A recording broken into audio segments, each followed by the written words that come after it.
Okay. I guess today I'm feeling inspired by set and setting. 360.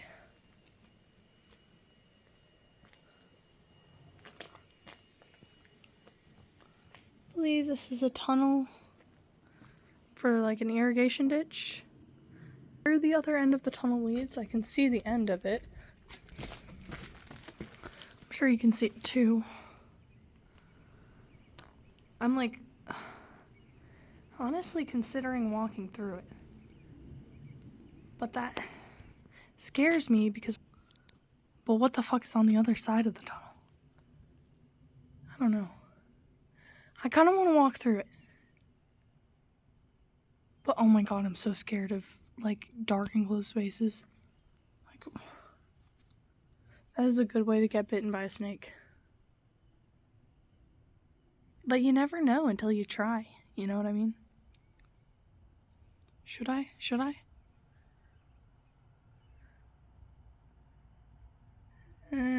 Another day. I'll bring accompaniment. How about that? This is not a solo venture. Not for me. I'm too faint of heart and delicate and whatnot. But I thought this would be a good backdrop for what I wanted to talk about. It's been an insightful day, insightful week, insightful month. And so I guess I'm just here pouring my insights into the universe so that I may be heard by someone.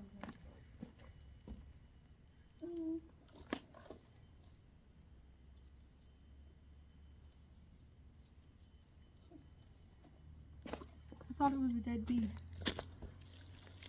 It's a little fishing line. I guess it did its job. Tricked me. Okay.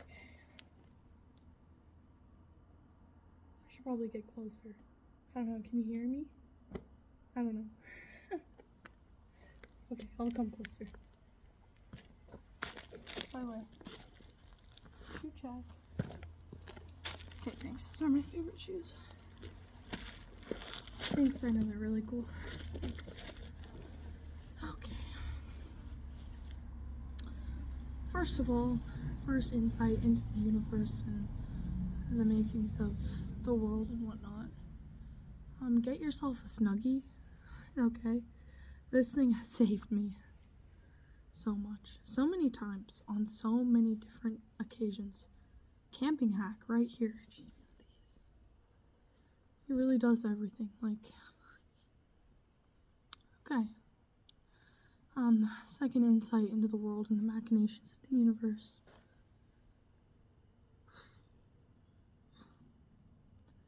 We spend so much time caught up in the what ifs and the what abouts and the whys and the whos and the wheres and the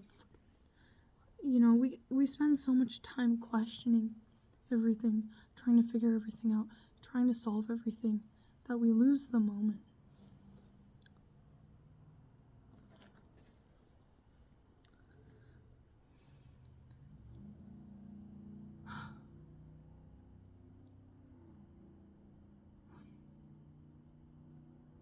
I think sometimes it's kind of important to just appreciate the moment that we're in, even if it's bad.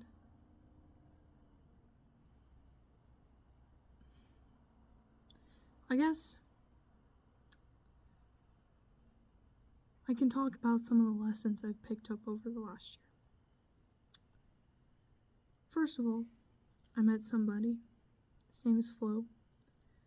And he did a lot of very bad things. He was not a nice individual per se. However, he left me with a piece of wisdom that I feel like I carry around every day.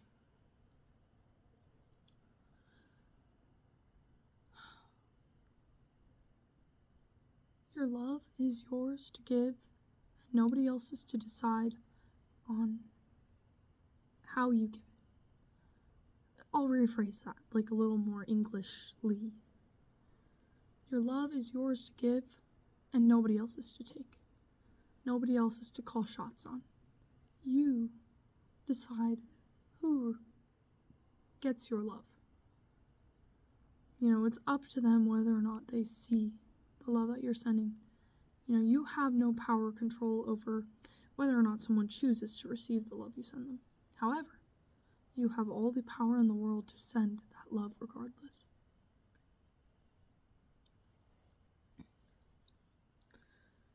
And he told me this, and it really stuck with me.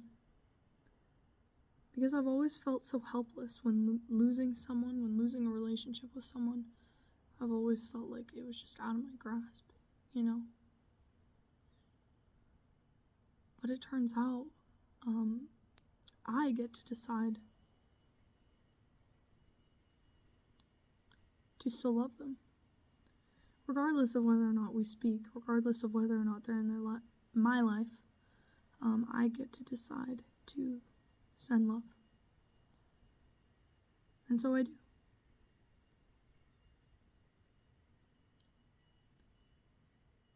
I don't know if this helps you, but it's helped me. With loss, with grief, with grieving a relationship that was lost. It comforts me to know that I still love them, still cherish the memory, and hold close the things that we had. That's why I'm also a strong believer that nobody should be able to take away your music. There's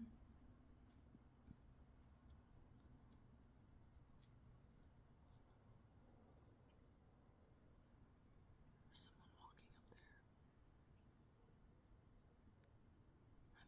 I don't want a social interaction. Okay, I think we're good. I've never let an ex or an ex-best friend, ex-boyfriend, whatever it may be, ruin the music that they showed me. I've kept it.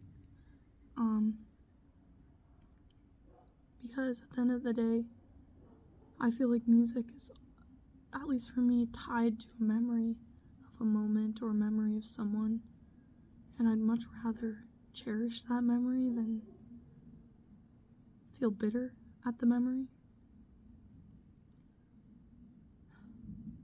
There are quite a few songs that when I hear them, I recall the time in my life where I had those people in it, sharing it with me. Now it's just mine. And it's sad, Okay, I think I saw something behind me. I think it was just some cotton. I was like, don't want to get sneak attacked by whatever the fuck is in there. Okay.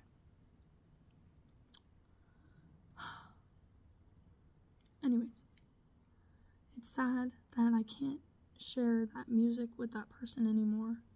However, it's beautiful that I had the opportunity to ever share it at all.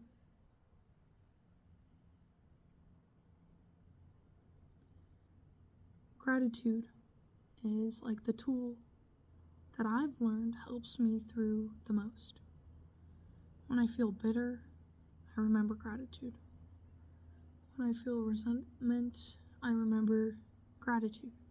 When I feel negative emotions, I try to remember to ground myself with gratitude, For example, when I hear a song that reminds me of somebody who hurt me, broke my heart, I try to take it back to the moment where they had my heart, the moment where we loved. And I'm grateful that we did. And I try to leave it there. Because for me, at least, it sits better in my stomach.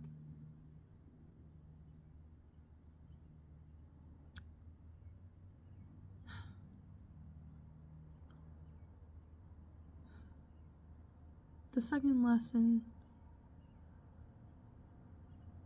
I've drawn from my friends that's been very significant in the last few months of my life.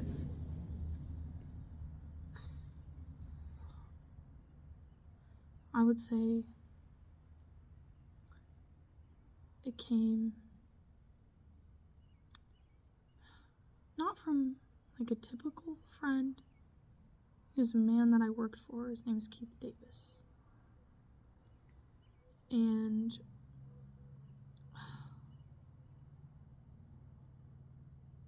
he had a dream. Keep in mind, this guy's 94, okay? He had a dream on Christmas Day that his entire life flashed before his eyes. And he came to me the next day and he told me about it. And I sat with him. And for a moment we were together. And he held my hands and he prayed for me.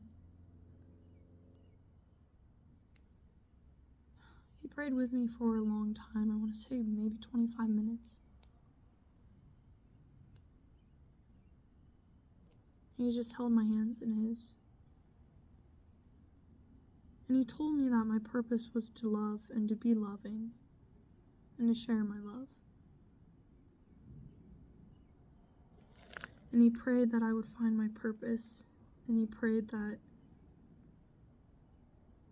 God would guide me down the right path so that I could live out my purpose truthfully.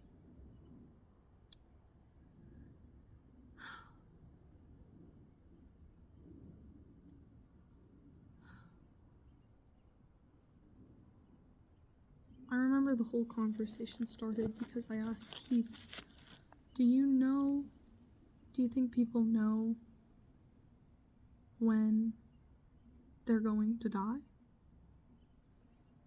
Do you think you'll know when your time has come? And Keith told me yes. And he told me about his dream. Then he asked if he could pray for me.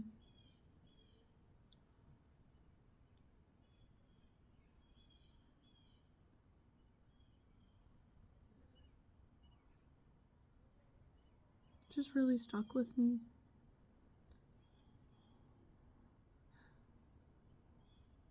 But I knew he was scared. And I asked him why he was scared. He said, well, I haven't done everything I needed to do yet. There are still things unsaid. And so, a few days later, I see Keith again and he's really happy. I guess he had had a conversation with his daughter that brought him a lot of closure. He kind of told me about this conversation.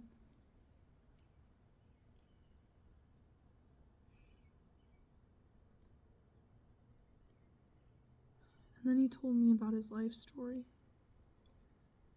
How his first love, he left her when he was 17. He moved to Kansas and he told her that she could come with or she could stay. And she stayed. For his whole life, I think he regretted that decision to leave her, to move on. He married another woman. And she found a box full of love letters that he had written to his first love, unsent, just kept in a box.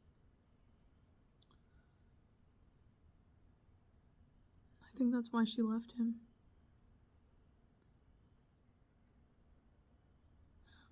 Keith told me, look, if there are ever things unsaid, say them, speak them.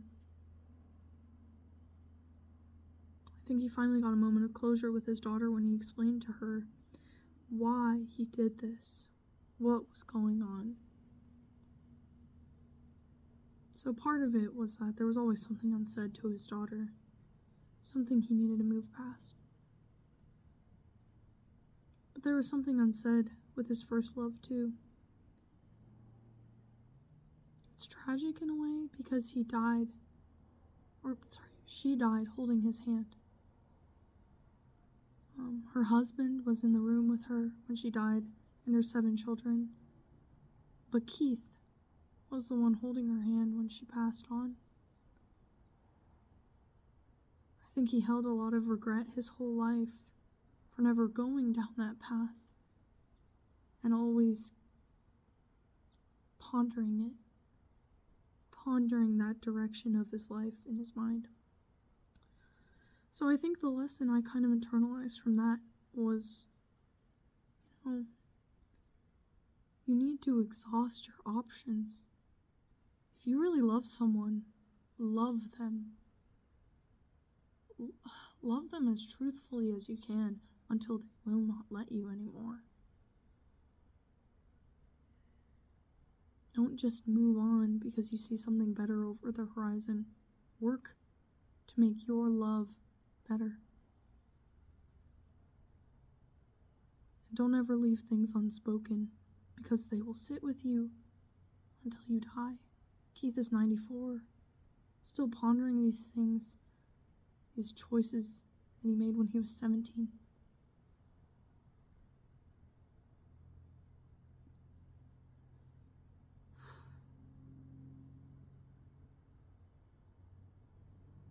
So say everything.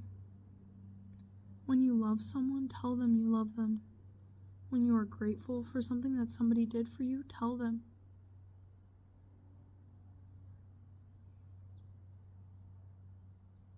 It makes such a difference. It really is the small things, the small choices.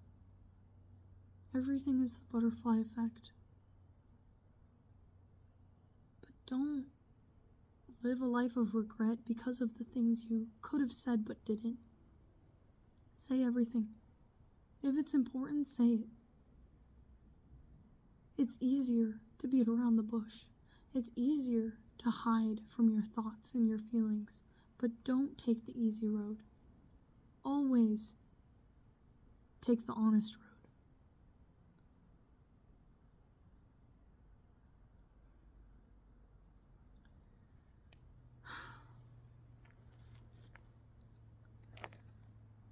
My best friend Cheyenne told me that the universe will put us in the same situation over and over again until we draw from it the right lesson. It's important to take time to digest the way things make you feel, to digest your choices, to consider your steps carefully, so that you lead a life of love and not a life of regret or resentment.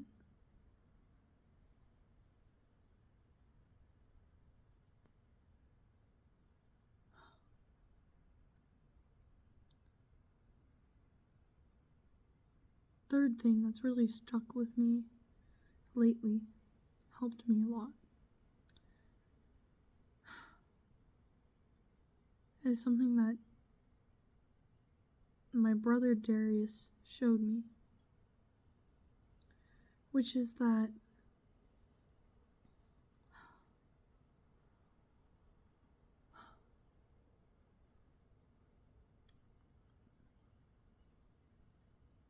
you can never truly be right until you can forgive yourself. You can't truly forgive others until you can forgive yourself. You cannot love unto others until you love yourself. And I think I've resisted this a lot because I just want to love others wholly. I just want to throw myself into something. I have to kind of reel myself in, because there's still so much that needs to be done here.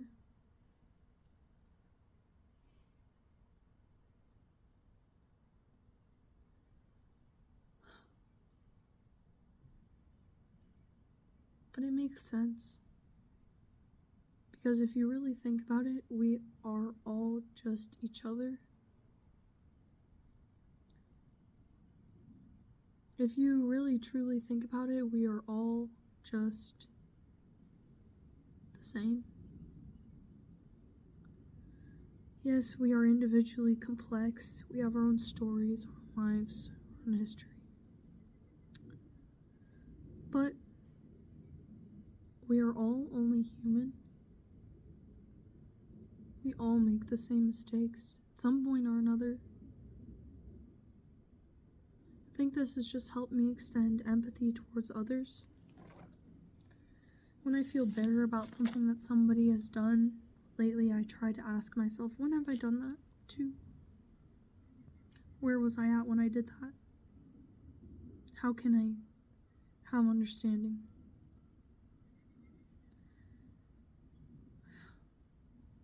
And it helps me to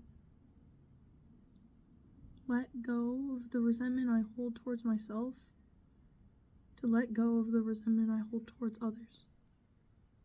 Because in knowing that I can be that loving and that I can let go, it makes it easier for me to imagine that others can let go the same way with me. Forgive me for my mistakes. I think a lot of the time we avoid hard conversations and apologies out of fear of rejection, or shame, embarrassment.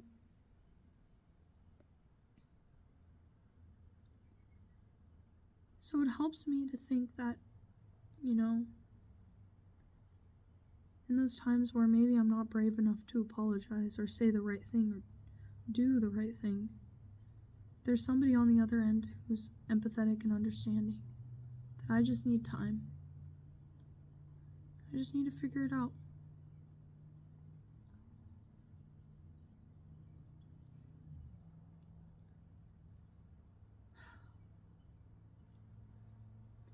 There's a lot more that I've digested lately that's sat with me, carried me through.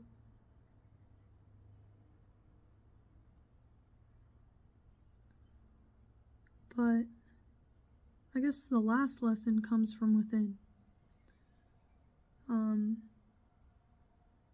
Something I've been learning for myself lately is that presence is everything. And to ignore the emotions and the wholeness of the moment is to lose the moment itself. There's nothing more special than holding on to now and what is. So I think it's really important that we take some time to remind ourselves that so much of what's out there is just noise. But this is what's real. You don't need the noise.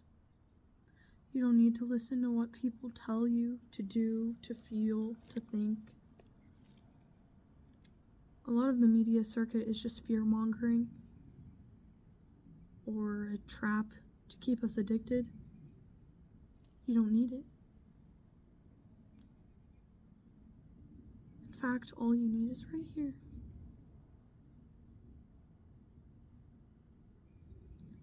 And when you remember that, you remember that the key to everything is always here. No matter where you are, who you are, we all have the key to tranquility and bliss, which is just in being.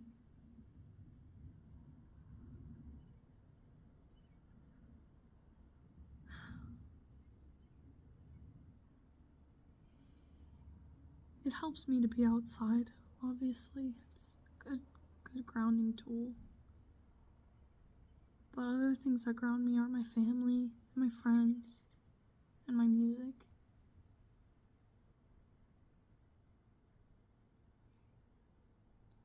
Find those things.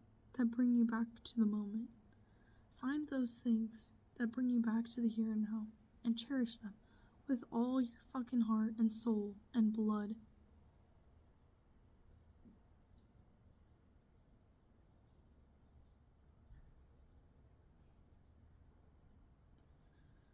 And,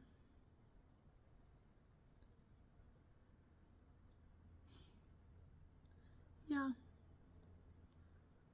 I think I'm just pouring my thoughts into the universe, but hopefully someone will receive them. If that's you, thank you.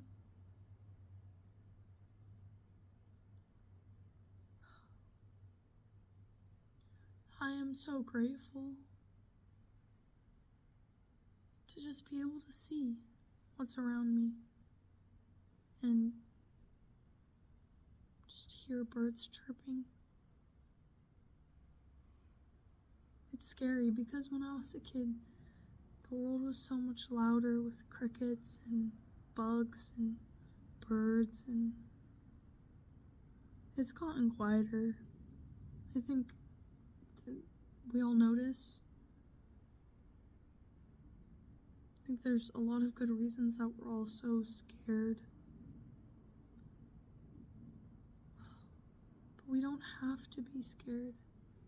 Because at the end of the day, it's not that productive to just be scared. I would say it's probably arguably more productive to just be.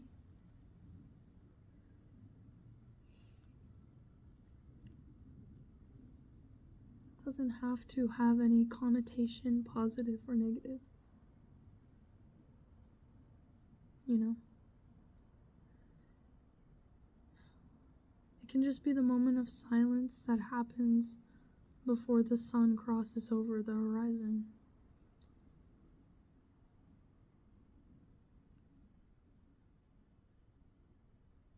Maybe we're always in that moment. Like within ourselves.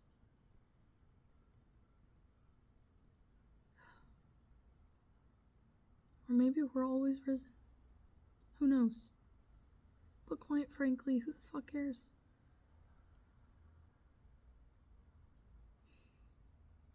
My 5 senses are alive and well. And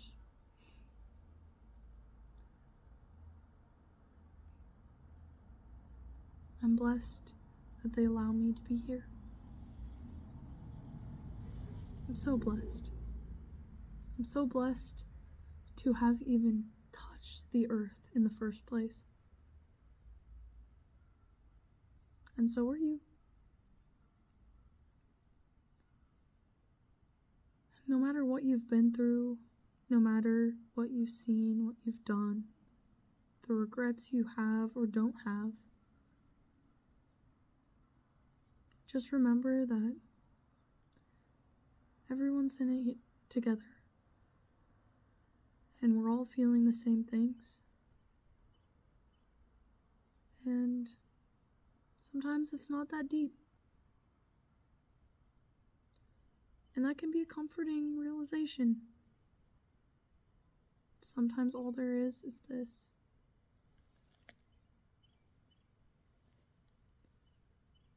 And that's okay.